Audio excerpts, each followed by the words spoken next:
La Banque centrale de Turquie a laissé inchangés ses taux d'intérêt à 7,5% la semaine dernière, en mouvement surprenant car plusieurs analystes s'attendaient à un relèvement en tandem avec la Réserve fédérale américaine. Aujourd'hui, nous nous pencherons sur la réaction du marché dans cette revue de presse.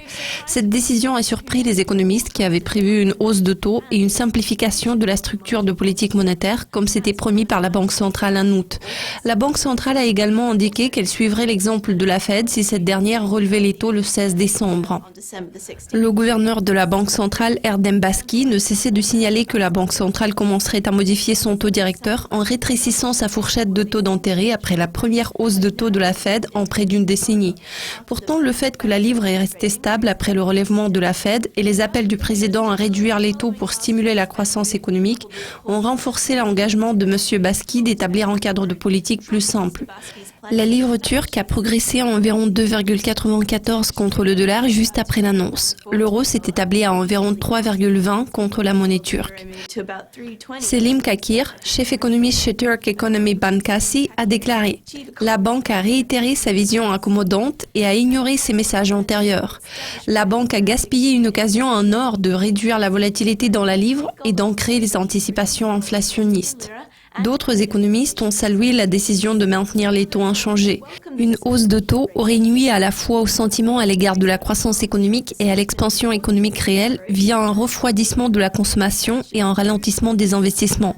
Nous voyons clairement qu'une augmentation des taux dans le contexte économique actuel encore fragile serait inutile et préjudiciable.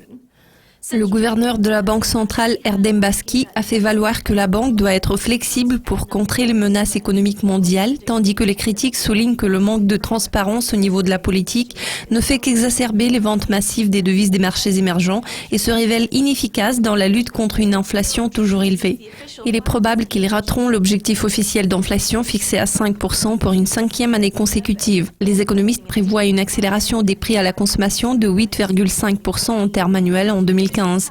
Les représentants du gouvernement ont exercé une pression sur M. Baski pour réduire les taux d'intérêt et aider à stimuler la croissance économique de la Turquie vers sa moyenne annuelle de 5% observée au cours de la décennie jusqu'en 2012.